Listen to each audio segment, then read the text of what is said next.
बहुत खुशहाल जीवन जी रहा था।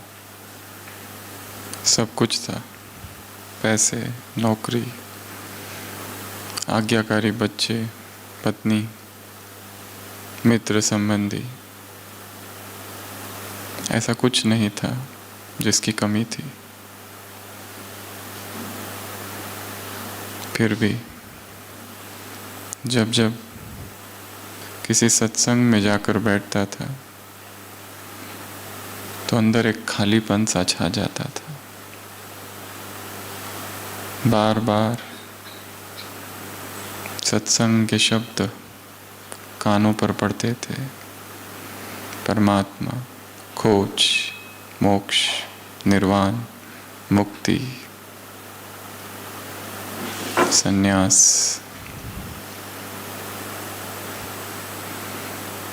और जब जब घर आकर टीवी चैनल्स खोलता था तो वही सब बातें दोहराई जाती थी। यहाँ का आश्रम, वहाँ का आश्रम। प्रवचन सुनते रहता था और प्रवचन सुनते सुनते उस व्यक्ति के मन में वैराग भाव प्रकट हुआ और वो वैराग धीरे धीरे बढ़ता गया। संसार की सभी वस्तुएं, चीजें व्यर्थ दिखाई देने लगी।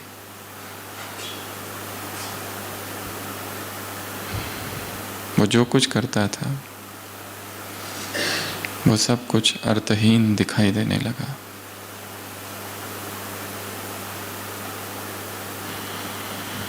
और एक दिन वो निर्णय कर लेता है कि मुझे इस संसार का त्याग करना है और संन्यास लेना है।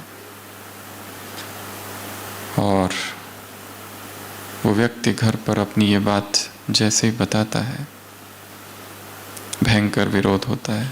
मित्र उसे समझाते हैं, बच्चे समझते हैं पता नहीं क्या हो गया बुढ़ापे में। माता पिता भी समझाते हैं कि क्यों जा रहा है, आखिर क्या चाहिए। पत्नी भी समझाती है, पर वो कहता है कि ये संसार मोह माया है, चाहो तो तुम भी मेरे साथ चलो। पत्नी कहती है नहीं, मेरे लिए तो यही संसार है, बच्चे और ये घर। उसे हंसी आती है, मूर्ख अज्ञानी स्त्री।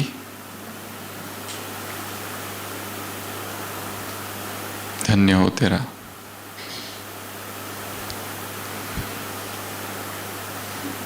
और वैरागी मन को जितना भी रोको, वैराग और दृढ़ होता है और बढ़ता है। आखिरकार सभी कोशिशें व्यर्थ हुई और वो निकल पड़ा।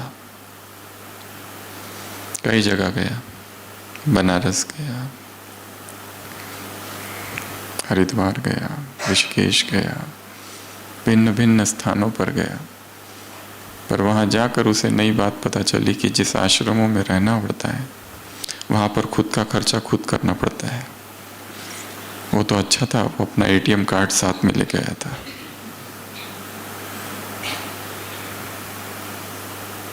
कहानी लेटेस्ट है। आश्रमों पर रुका,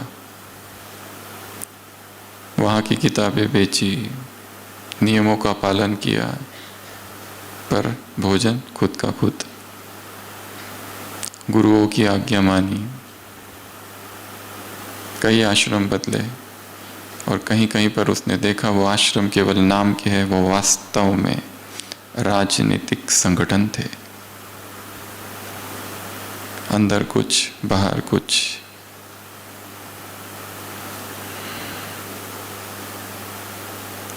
राम कथाएं सुनी, पर देखा कि जो सुना रहे हैं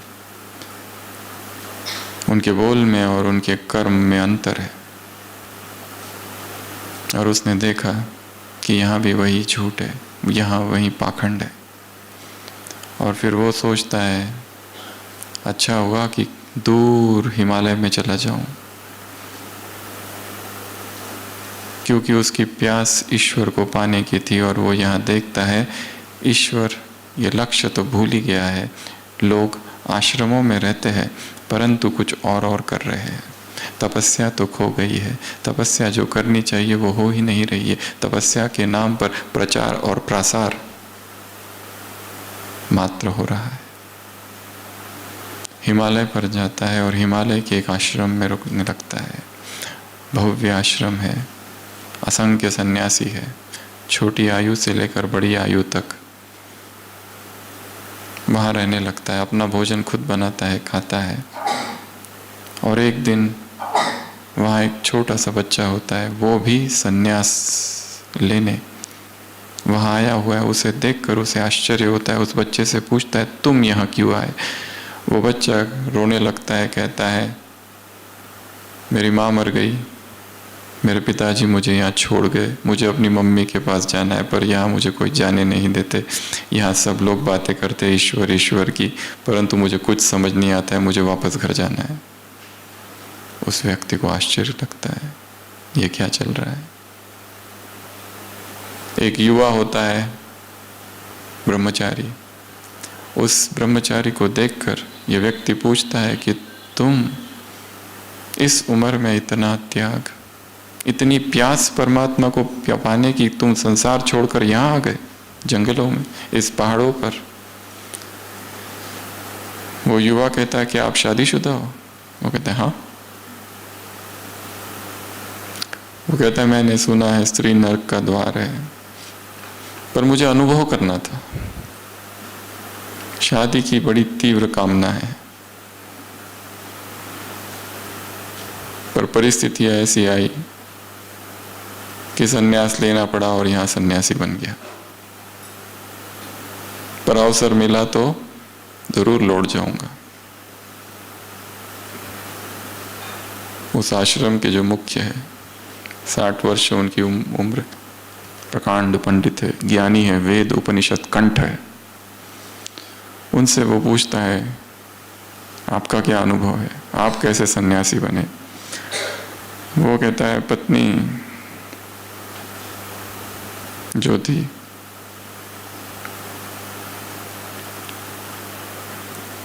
उसने धोखा दिया, वैराग आ गया, इसलिए यहाँ पड़ा हूँ।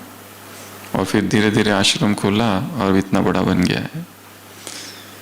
वो जो गृहस्थी होता है वो सोचता है यहाँ मुझे भगवान मिलने वाला नहीं है, क्योंकि यहाँ तो ये लोग ही भटके हुए हैं। वहाँ से निकल कर कहीं और जाता है, देखता है ऊंची पहाड़ी पर कोई एक बूढ़ा व्यक्ति रहता है, कोई एक योगी, कोई एक सन्यासी। उसके पास जाकर बैठता है और कहता है, मैं क्या करूँ, मुझे भगवान को पाना है। वो बूढ़ा सन्यासी कहता है, तुम यहाँ क्या कर रहे हो? वो कहता है, यहाँ नहीं रहूं तो कहाँ जाऊं, जंगलों में, आश्रमों में तो भगवान मिलते हैं। वो हंसने लगता है, कहता है, तुमको किसने कहा ये सब? क्या वो यहाँ नहीं मिलता है? व्यक्ति पूछता है, कहता है, बिल्कुल नहीं। फिर कहाँ मिलता है? तो आप यहाँ क्या कर रहे हो फिर?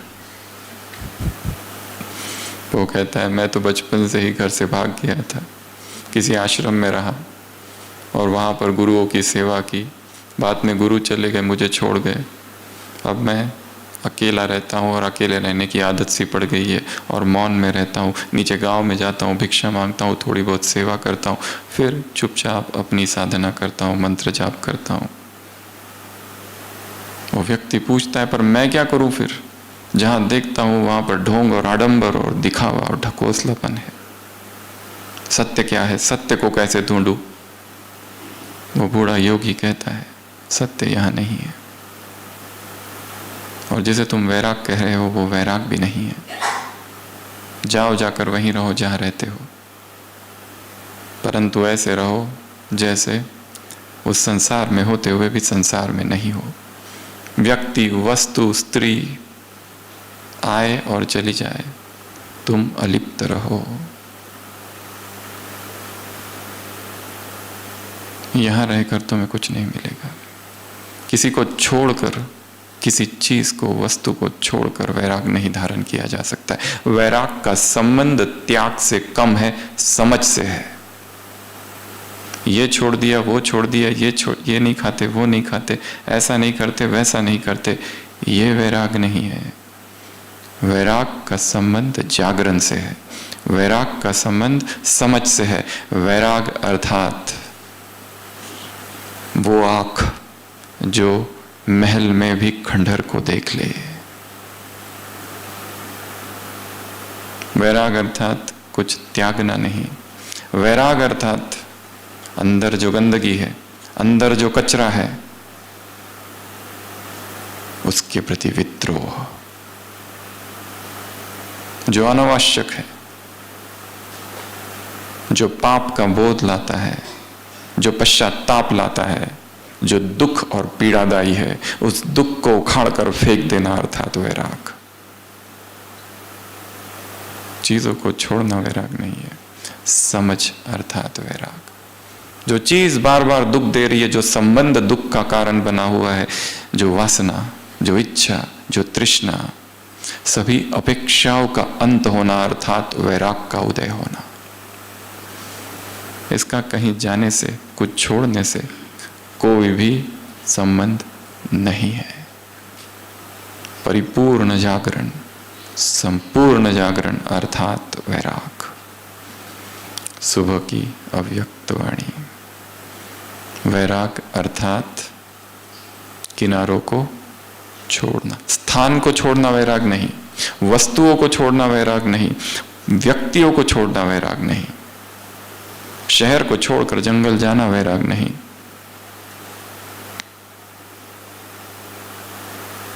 किनारों को छोड़ना, क्योंकि किनारों को क्या कर दिया गया है? अपना क्या बना रखा है?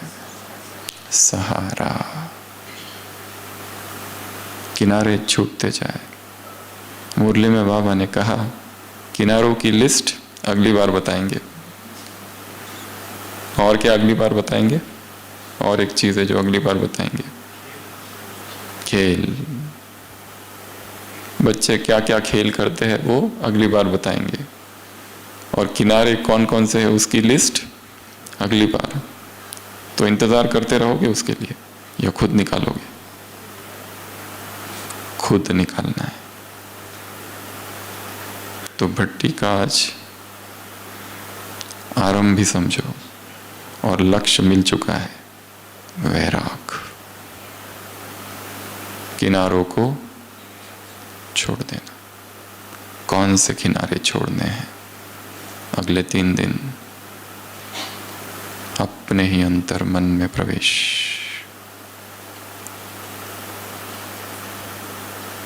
किस संबंध ने पकड़ रखा है? किस वासना ने पकड़ रखा है? किस एडिक्शन, किस व्यसन ने पकड़ रखा है? कौन सा संस्कार, कौन सी गलती, कौन सी कमी, कौन सा भारीपन, कौन सा दुख और कौन सी उदासी, कौन सा कंफ्यूजन, क्या है ऐसा? काम बड़ा है तो मन को शांत कर दो और एक छोटे बालक की तरह बन जाओ, एक साधक की तरह। समर्पण भाव।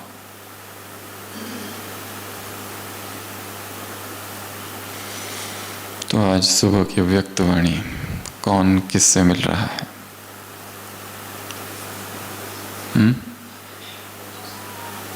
सुनी है या पढ़ी है या दोनों ही नहीं किया है? सुनी है कि पढ़ी है? सुनी भी है और पढ़ी भी है।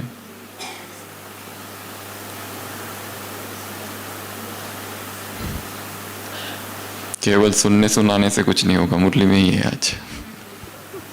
करना होगा। इसमें पहले मैं, माया के वश होने में पहले मैं नहीं। तो पूरी मुरली तपस्या पर है। इस तपस्या की हम आज के इस सत्र में मुरली के आधार से 16 बिंदु देखेंगे। तपस्या अर्थात क्या? सबसे पहला, तपस्वी वो जो स्नेह के पुष्प अर्पित करे। बाबा ने कौन सा दृश्य देखा आते ही? ऐसा दृश्य जो और कोई देख नहीं सकता, ऐसा दृश्य जो केवल बाप जानते हैं और बच्चे जानते हैं। सबसे प्रथम दृश्य है कि आत्माओं के हृदय से क्या निकल रहा है? स्नेह के पुष्प अर्पित हो रहे हैं, स्नेह के पुष्पों की वर्षा। तो अगले 3 दिन ये अभ्यास बहुत अच्छा है कि जहां मैं मधुबन में घूम रहा हूं, चल रहा हूं, मुझ पर क्या हो रही है? स्नेह के पुष्पों की वर्षा। कौन डाल रहा है? ऊपर से भगवान। कितना सुहावना दृश्य है और कितनी सूक्ष्म और सुखद अनुभूति है। जहां मैं चल रहा हूं वहां स्नेह के पुष्प। देखो गिर रहे क्या? ऐसे करके देखो, यहां कुछ होंगे पंखुड़िया, देख लो एक बार, है ना? है। मुझ पर स्नेह के पुष्पों की वर्षा हो रही है। बाबा कह रहे हैं बच्चे स्नेह के पुष्पों की वर्षा कर रहे हैं। ये दृश्य बाबा ने देखा और हम क्या अनुभव करेंगे? वो कर रहा है। और यहां बैठे बैठे वहां का दृश्य इमर्ज करो। अपने लौकिक घर, सेवा केंद्र, कार्यस्थान और अमृत वेला कल देखना मैं वहां हूं, वहां के कार्य करते हुए यहां से देखना। और सभी कार्य करते हुए क्या हो रहा है वहां पर? मुझ पर मुरली सुन रहा हूं, सुना रही हूं, कोर्स कर रहे, करा रहे, जो कार्य वहां है, गाड़ी चलाना, ट्रैफिक, ऑफिस, सब कुछ करते हुए वहां पर मुझ पर क्या हो रहा है? स्नेह की पुष्पों की वर्षा। किसी मुरली में बाबा ने कहा था रेन्स ऑफ गोल्डन फ्लावर्स। कौन से पुष्प? सुनहरे, स्वर्णिम, स्वर्ण फूल। पर किस पर होगी? यह भी एक प्रश्न है। सब पर?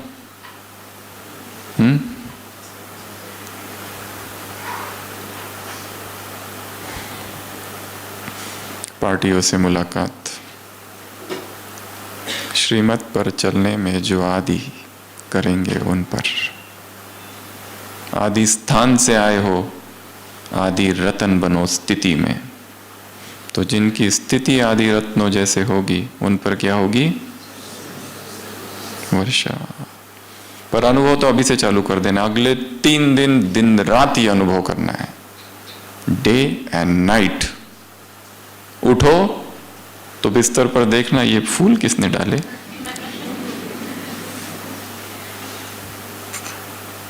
बार बार बार, सतत सतत सतत, निरंतर पकड़ लो इसको कि वर्षा हो रही है, वर्षा हो रही है, वर्षा हो रही है, वर्षा हो रही है। तपस्वी अर्थात जो अपने हृदय के पुष्पों से बाप पर स्नेह की वर्षा करे और उस पर हो ये हमारा अभ्यास।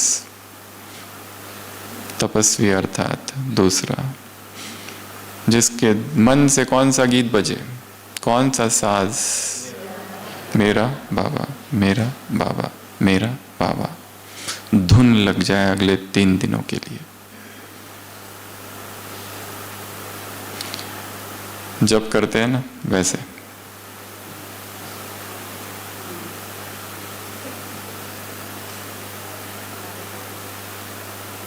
गीत गाते रहना है अंदर ही अंदर अंदर ही अंदर अंदर। टाइम मिला तो चालू कर दो, मेरा बाबा, मेरा बाबा, मेरा बाबा। स्थूल में और मन में कहने मात्र से ही समीपता का अनुभव होगा।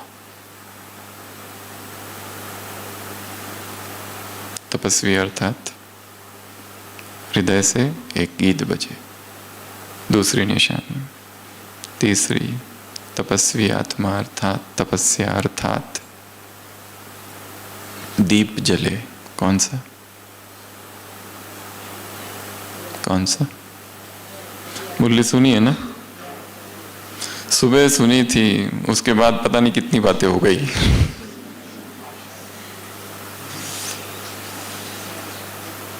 कौन से दीप? ये मिलन जो है उसकी शुभ आशाओं के दीप, अर्थात निरंतर मिलन हो रहा है। वो और मैं अकेले अलग अलग हूं ही नहीं। My father and I R one. My father and I R one. वो और मैं एक हूं। या फिर तुम तो यहीं कहीं बाबा मेरे आसपास हो। देख लो एक बार, बाजू में बैठा तो नहीं है, या तो पीछे होगा कहीं, या तो सामने, पर है। आते नजर नहीं, पर है। भगवान देखने की चीज नहीं, अनुभव करने की चीज है, ऐसा भक्ति में कहते हैं। तो तीसरा अभ्यास, दीप जला रहे, मिलन का दीप, शुभ आशाओं का दीप। निरंतर मिलन हो रहा है। वैराग की एक परिभाषा ये है,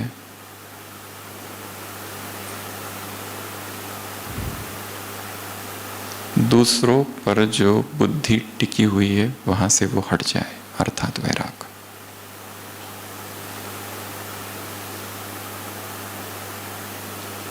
एक फ्रांस का फिलोसोफर कहता है, the other is hello, the other is hello. अपनी बुद्धि को दूसरों से हटा दो। चौथा, तपस्वी आत्मा, अर्थात कहाँ बैठी है वो? बाबा ने क्या कहा? ये तख्त कैसा है मेरा, विशाल। जो भगवान के दिल तख्त पर निरंतर बैठी है वो है तपस्वी आत्मा। तो क्या अनुभव करेंगे? मैं कहाँ बैठा हूं, कहाँ बैठी हूं? कौन से सोफे पर, कौन से तख्त पर, कौन सी सीट पर? ताऊसी तख्त, दिल के ताऊस तख्त पर तू दिल वाला है।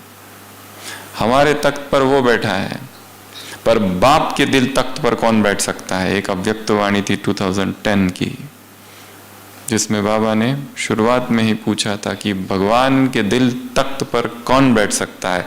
उत्तर था बाबा का, जिसने बाप को अपने दिल तख्त पर बिठाया है वही बैठ सकता है। और भगवान का जो दिल तख्त है कैसा है? बहुत प्योर, बहुत ज्यादा पवित्र, जिसमें जितनी प्यूरिटी की पावर होगी वही उस तख्त पर बैठ सकते हैं। बाकी सब फिसल जाएंगे क्योंकि बहुत स्लीपरी है।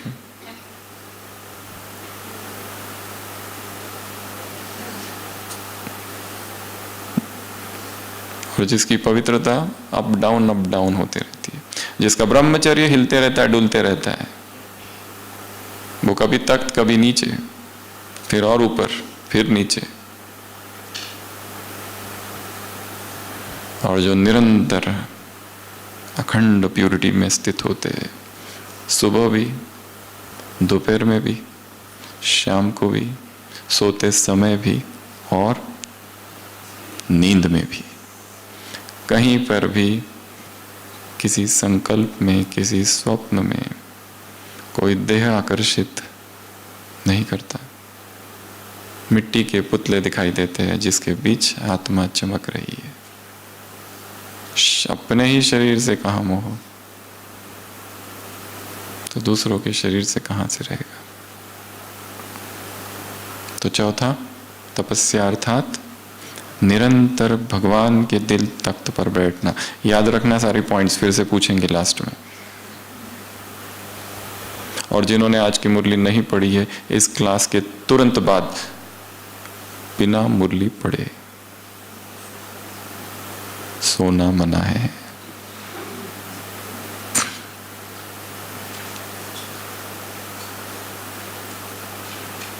जो पॉइंट्स बता रहे वो वास्तव में है या नहीं, कंफर्म भी कर लेना ना।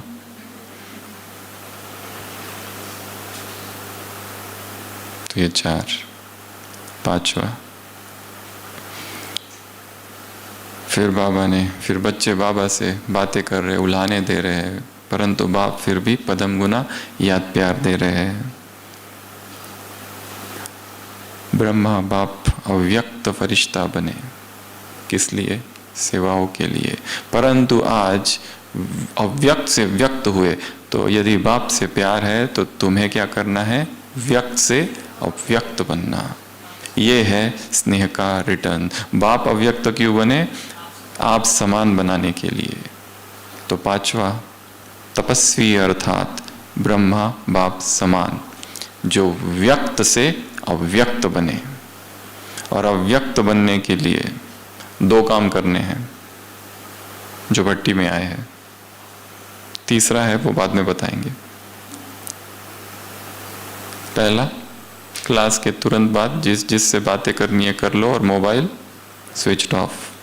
कब खुलेगा? भट्टी का जब लास्ट सेशन होगा उसके बाद। कोई भी इलेक्ट्रॉनिक्स अगले 3 दिन हमारे शरीर को स्पर्श ना करे, ठीक है?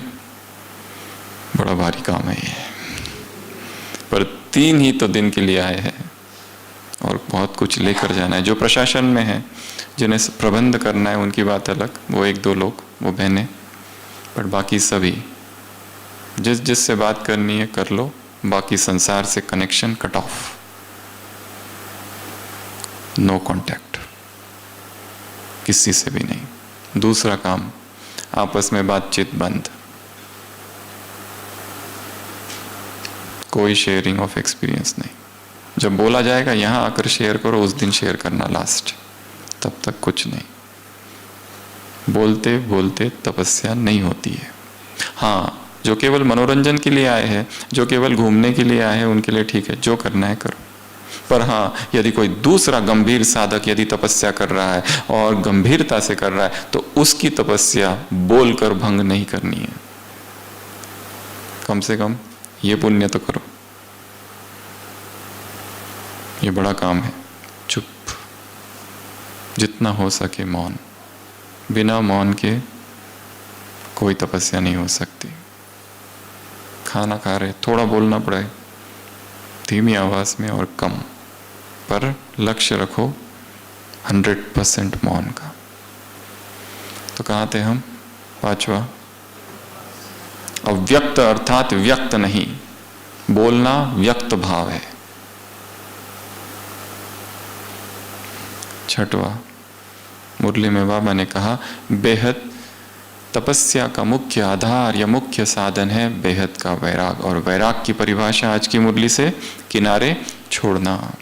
तो कल सारे दिन भर ये काम करना है। मेरे जीवन में मैंने कौन से किनारे पकड़ रखे? वो किनारा व्यक्ति हो सकता है, वस्तु हो सकता है, वैभव, पैसा, कोई याद, कोई भोग, कोई वासना, कोई इच्छा, कोई तृष्णा, कोई अपेक्षा, कोई एक्सपेक्टेशन, कोई एम्बिशन,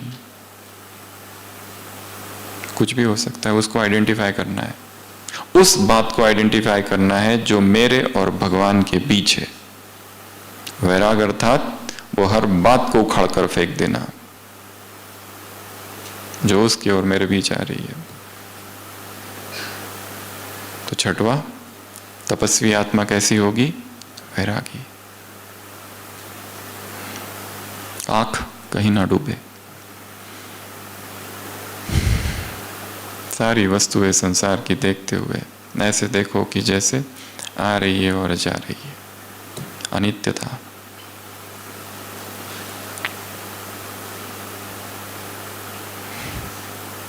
उसके बाद 7वां, 8वां, 9वां, 10वां, 11वां, 5 बातें। तपस्या अर्थात एक का बनना, अर्थात एक नामी। तपस्या अर्थात एकाग्र। तपस्या अर्थात एक रस स्थिति। तपस्या अर्थात एकांत प्रिय। तपस्या अर्थात इकोनॉमी। ये 5 बातें मुख्य परिभाषा दी है तपस्या की। जब जब 5 उंगलियों को देखो, एक एक पॉइंट याद करना। हाथ को देखते ही ये 5 बातें याद आए। पहला, एक का बनना, और जो एक का बना है फिर वो किसी और का नहीं हो सकता।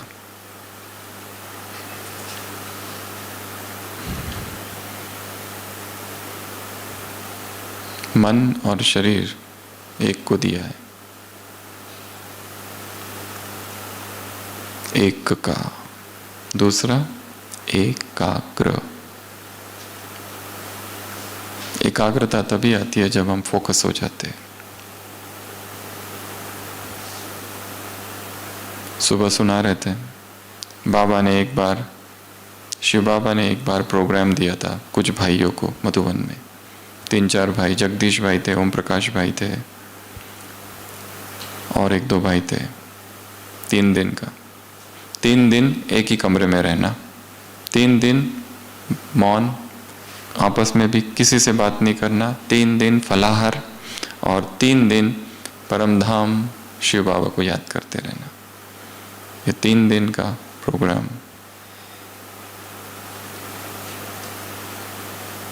कभी दिया था भाइयों को बाबा ने। और ऐसे छोटी छोटी भट्टियां कंटिन्यूअस होती रहती थी शुरुआत में।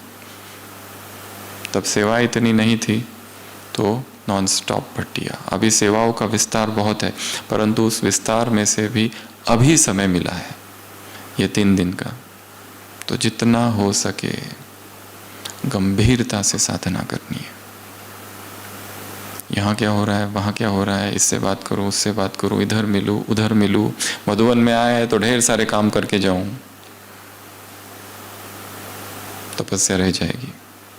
और यहाँ से जब जाएंगे तो केवल याद रहेगी बहुत अच्छी भट्टी हुई थी, सब मिले थे, बहुत खुशी हुई थी, बस परिवर्तन नहीं होगा।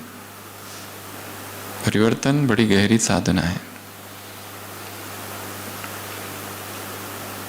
तो ये 5 बातें, एक रस, एकाग्र मन बुद्धि, फिर एक रस स्थिति। 3 दिन का भी अगर मन को एकाग्र करने का अभ्यास और एक रस रखने का अभ्यास करो तो ये अभ्यास कई दिन चलेगा। 3 दिन यदि कर लिया तो कई दिन चलेगा। जहां जहां संसार में मन जाए वापस उधर लाओ इसको। इस मधुबन के कैंपस से जितना हो सके बाहर कहीं नहीं जाना है। कहीं पिकनिक के लिए जाते हैं बाबा पहाड़ी, वो अलग बात है, पर इधर उधर घूमने के लिए व्यर्थ से में कहीं नहीं जाना है। कैद कर दो अपने आप को, सेल्फ इंड्यूस्ड क्वारंटीन।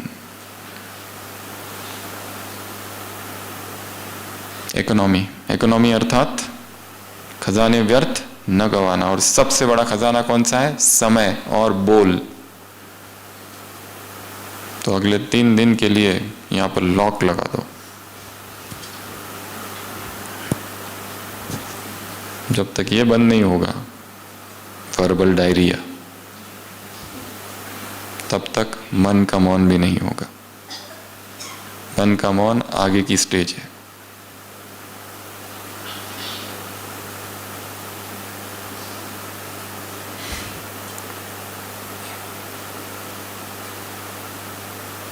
इकोनॉमी, एक रस, एकाग्र, इकोनॉमी, एक नामी, और 5वां एकांत। अगले 3 दिन सोचो कि मेरे अतिरिक्त यहां और कोई भी नहीं है, सन्नाटा। और जितना हो सके डाउनकास्ट आइज, आइज नीचे। आंखें जहां जाती है एनर्जी वहां फ्लो करती है। जिसको जहां जहां आंखें जाती है वहां क्या होती है? ऊर्जा भागती है। Wherever eyes goes, energy flows. इसलिए जितना हो सके इधर उधर देखते नहीं बैठना है, ये क्या कर रहा है, वो क्या कर रहा है। चुपचाप साधना। कितनी बातें हो गई? 11, 12। बाबा ने कहा शक्तियां तुम्हारा अधिकार है, तुम सब शक्तियां लो, यथाशक्ति नहीं, सर्वशक्तिवान हो, जितनी चाहे उतनी शक्तियां बाप से ले लो।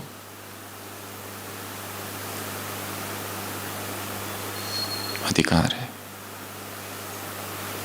तो सारे योग के प्रयोग में क्या करना है कि मुझ में शक्तियां आ रही है, मैं शक्तिशाली हो रहा हूं।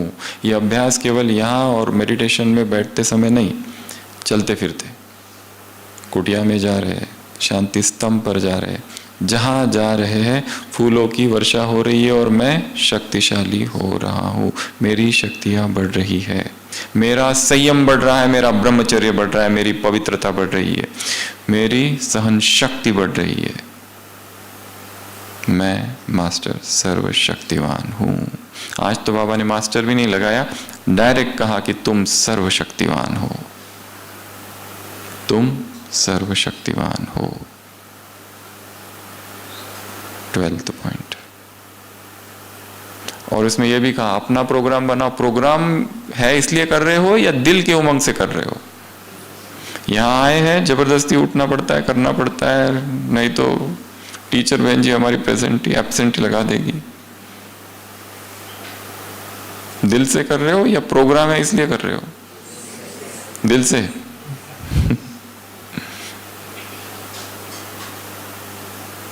यह भी प्रश्न पूछा है मुरली में।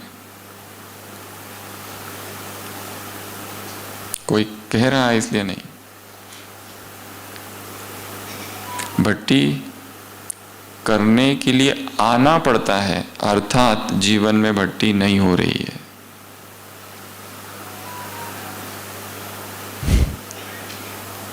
सतत भट्टी होती रहे। भट्टी वो घटना नहीं है जिसकी शुरुआत और अंत हो। भट्टी अर्थात सतत, निरंतर, चालू ही है हमेशा। तो 12th 13th दादियों से मुलाकात। क्या कहा? इष्ट और अष्ट, समय प्रमाण, परिस्थितियों प्रमाण, जो शक्तियां मिली है उनका क्या करना है? कार्य में लगाना है, उनको यूज करना है। शक्तियां बहुत है, वैसे तो 8 शक्तियां भी नहीं, शक्ति एक ही है वैसे तो। जैसे करंट कितना होता है? एक ही होता है ना। पर वही करंट जब फैन से बहता है तो पंखा घूमता है और हवा मिलती है। वही करंट जब लाइट में जाता है तो प्रकाश। परंतु जब लाइट चाहिए तो फैन काम नहीं करेगा, और जब हवा चाहिए तो लाइट ऑन कर दो। तो शक्ति एक ही है, ईश्वरीय शक्ति। नाम अलग अलग दिए गए, समेटने की जो भी शक्तियां है सारी।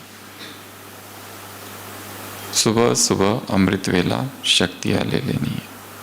अष्ट और इष्ट, 8 शक्तियों की अनंत धाराएं मुझ में आ रही है।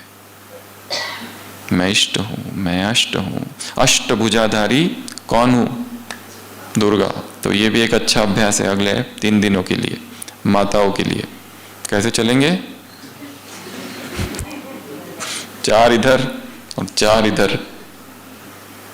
मैं कौन हूं? दुर्गा। कौन सी दुर्गा? अष्ट शक्तियों वाली दुर्गा। बाबा ने किसी को कभी पूछा था, बच्चे नींद आई? उसने कहा हाँ बाबा आई। कैसी नींद आई? बाबा बहुत अच्छी नींद आई। बाबा ने कहा अच्छा, मेरे भक्त तो उधर मुझे पुकार रहे हैं, क्या उनकी दुख की पुकार तुम्हें सुनाई नहीं देती? तुम्हें अच्छे से नींद आती है? तुम्हारी तो नींद फिट जानी चाहिए, तुम्हें कितने बड़े बड़े काम करने हैं। मैं अष्टभुजाधारी दुर्गा हूं, शेर पर सवार दुर्गा हूं।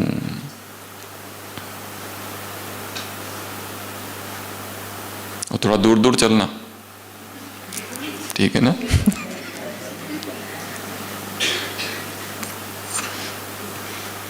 अंग से अंग न लगे, दूर हो जाओ, अभी भी जो बैठे हैं अंग से अंग न लगे। स्पर्श लगते ही प्रकंपन आते हैं। योगी अकेला ही बैठता है।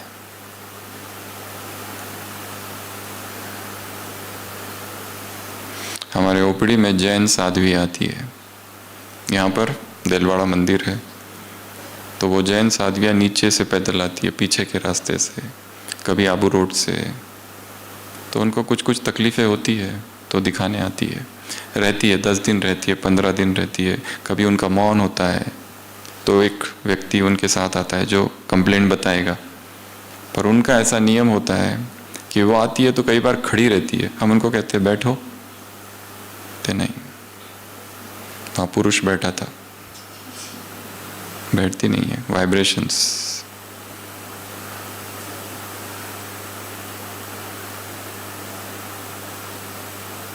ऐसे नहीं बैठ जाती है कहीं पर। उनके नियम बहुत पक्के हैं। एडमिट भी होती है तो कई बार हमने देखा, जब एडमिट होती है बिस्तर पर नहीं, नीचे सोते। उनके बहुत सारे नियम होते हैं। तो वो अपनी धारणाओं पर कितने पक्के हैं। बाल निकालते हैं अपने हाथों से, एक एक जोर से। कैंची यूज नहीं कर सकते।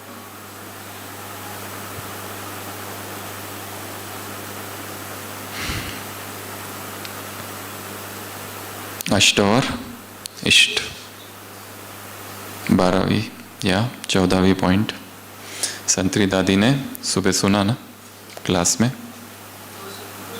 गोसुन कम सुन दादी। बाबा ने शरीर छोड़ा अपने कमरे में, मम्मा ने शरीर छोड़ा अपने कमरे में।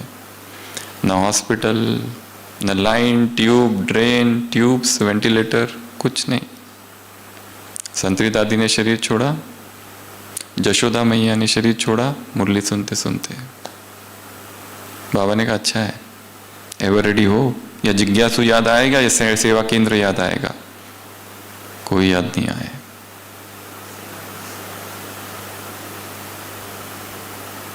एक माता भट्टी के लिए आई थी, भट्टी करते करते ही शांति स्तंभ पर शरीर छोड़ दिया था। हॉस्पिटल आए लेकर, ब्रॉड डेड।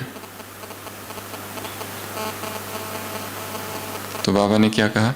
एवर रेडी है। कुछ भी जमा करके नहीं रखो, nothing, do not accumulate anything.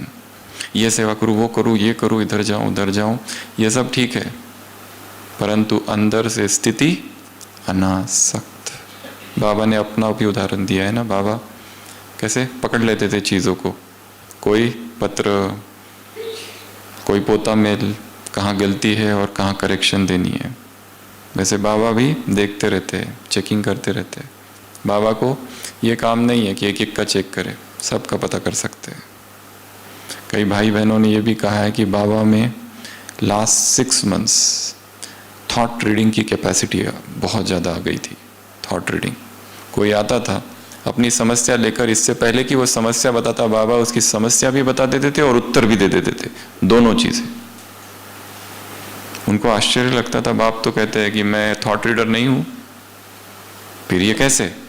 तो उसके पीछे सूक्ष्म फिलॉसफी ये है कि जैसे जैसे आत्मा शुद्ध होती जाती है, प्योर होती जाती है, शरीर से डिटैच रहने लगती है, उसमें ये सारी सिद्धियां प्रकट होने लगती है अपने आप, ऑटोमेटिक। तो 14वां एवर रेडी। 15 और 16 पार्टियों से मुलाकात। 15 पार्टी नंबर 1, क्या कहा? कहाँ से आए हो? पंजाब, दिल्ली ग्रुप, आदि स्थान से आए हो। आदि स्थिति में भी आदि रतन हो, स्थिति में भी क्या हो? आदि रतन। क्योंकि आदि स्थान से आए हो, और आदि रतन अर्थात श्रीमत में आदि होकर चलने वाले। इसमें कोटों में कोई ही चलते हैं, परंतु जो इसमें चलते हैं उन्हें रूहानी नशा चढ़ता है, और जिनके पास रूहानी नशा है वो माया के नशे से छूट जाते हैं। और माया का कौन सा नशा है? पहनना, खाना, देखना, फूड, क्लोथ्स, साइट सीइंग, ये देखो वो देखो। माउंट में देखने जैसा क्या क्या है? तपस्या करने आए थे या साइट सीइंग करने आए थे?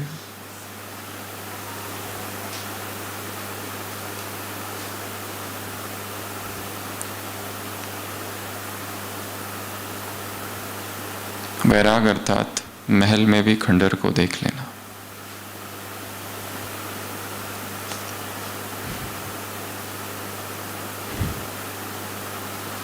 ये पहनूं वो पहनूं, ये खाऊं वो खाऊं।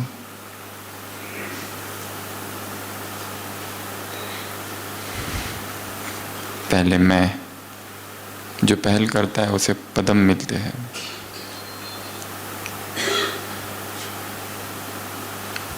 तो इसमें पहले करो, माया के वश होने में नहीं।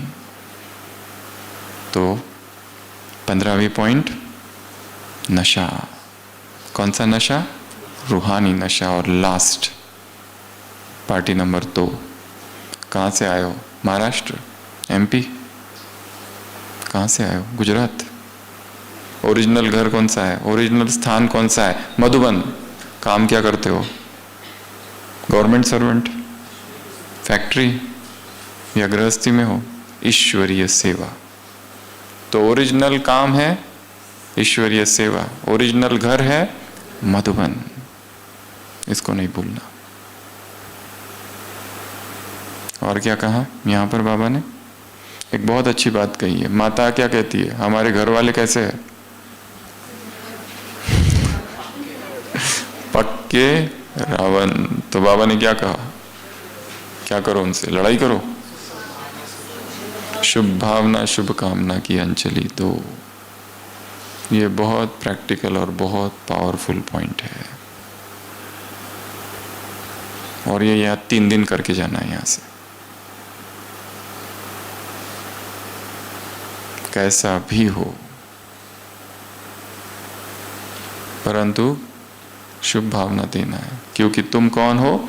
दाता के बच्चे हो। बाबा ने इतना खजाना दिया, पर किसी ने लिया, किसी ने यथाशक्ति लिया। बाप कभी कहते हैं मैं नहीं दूंगा? तो तुम कौन हो? देने वाले। अपना देवदाई ड्रेस क्या किया है? धुलाई, प्रेस, सिलाई सब करके रखा हुआ है ना? देना।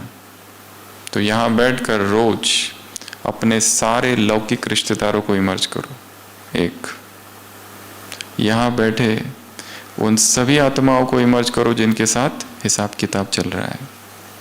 यहां बैठे हुए उन सभी आत्माओं को इमर्ज करो जिनके साथ हिसाब किताब अभी चालू नहीं हुआ, होने वाला है फ्यूचर में। यहां से जाते ही स्टेशन पर खड़े हैं या घर पे आ चुके हैं मेहमान बनकर, क्योंकि हमें तो पता नहीं चलेगा ना, क्योंकि हमारा तो मोबाइल अभी बंद है ना 3 दिन। तो कैसे पता चलेगा? वो तो वहां जाने के बाद पता चलेगा। शुभ भाव ना शुभ कामना, देते जाओ देते जाओ देते जाओ। ये बहुत बड़ा मंत्र है। कोई कितना भी विरोधी हो, कम से कम ये तो कहते ब्रह्मा कुमारी, ब्रह्मा का तो नाम ले रहे हैं।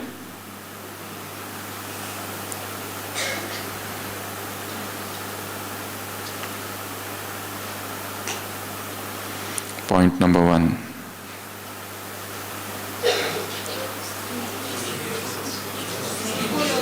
फूलों की वर्षा मुझ पर हो रही है, मैं तपस्वी आत्मा हूं। दूसरा, गीत गाए दिल में निरंतर, गीत गाते रहो, गीत गाते रहो, गाते रहो, गाते रहो। तीसरा, दीप, दीप बुझने ना पाए। चौथा, मैं कहाँ हूं? दिल तख्त पर। और अभी बैठो, इसके बाद उतरना ही नहीं, कभी उतरना ही नहीं। दिल तख्त पर ही बैठकर शरीर छोड़ देना अगर जरूरत पड़ी तो अगर ऐसी बारी आई तो, पर उतरना नहीं वहां से। एक सूफी संत कहता है, प्रभु तेरे दरवाजे पर आया हूं, तेरे दरबार पर। आते आते एक्सीडेंट हो गया, फ्रैक्चर हो गया, अब यही रख लो, कहां जाऊं? जा नहीं सकता। अगला, 5वां, ब्रह्मा बाप समान, अव्यक्त फरिश्ता। अव्यक्त, व्यक्त नहीं, अनमैनिफेस्ट। छठवां बेहद का वैराग। सातवां, आठवां, नौवां, 10वां, 11वां एक रस, एकांत, एक का बनना, इकोनॉमी, उसके बाद एकाग्रता, उसके बाद सर्व शक्तिवान हूँ, उसके बाद अष्ट और इष्ट देवी हूँ, उसके बाद एवर रेडी, कभी भी शरीर छूट सकता है। बाबा ने कहा हर एक का हिसाब अलग अलग है, हर एक का हिसाब अलग अलग है। उसके बाद में रूहानी नशा, और लास्ट पक्के रावण को भी शुभकामना देने वाले। ऐसे पक्के रावण को भी शुभ भावना शुभकामना देने वाली आत्माओं को, ऐसे सर्वस्नेही आत्माओं को, ऐसे बेहद के वैरागी आत्माओं को, ऐसे तपस्वी आत्माओं को, ऐसे सिलाई धुलाई और प्रेस कर अपना कपड़ा देवताई ड्रेस सामने रखने वाली आत्माओं को, ऐसे सर्वशक्तिवान आत्माओं को, ऐसे ब्रह्म मुहूर्त में शरीर छोड़ने ऐसे एवर रेडी आत्माओं को, ऐसे इष्ट और अष्ट आत्माओं को, ऐसे एक रस, एकाग्र, एकांत प्रिय, इकोनॉमी और एक नामी वाली आत्माओं को, ऐसे ईश्वरीय सेवाधारी आत्माओं को, ऐसे जिनका परमानेंट स्थान मधुबन है, ऐसी आत्माओं को, ऐसे रूहानी नशे वाली आत्माओं को, ऐसे आदि रतन आत्माओं को, ऐसे आदि स्थिति वाली आत्माओं को, ऐसे श्रीमत पर आदि से चलने वाली आत्माओं को, ऐसे दिल तख्त नशीन आत्माओं को, ऐसे अंत में आकर तीव्र पुरुषार्थ करने वाली आत्माओं को, ऐसे योग युक्त आत्माओं को, ऐसे शस्त्रधारी आत्माओं को वरदान, ऐसे स्नेही आत्माओं को, ऐसे अष्टरत्न हो गया, ऐसे महान आत्मा, ऐसे हफ्ते भर का नहीं सुनाना है, आज का सुनाना है, नहीं तो रात भर चलेगा ये बेहद के वैरागी हो गया। तो ऐसे ढेर सारे समान वाली आत्माओं को बाप दादा का याद प्यार, गुड नाइट और नमस्ते। हम रूहानी बच्चों की रूहानी बाप दादा को याद प्यार, गुड नाइट और नमस्ते। ओम शांति।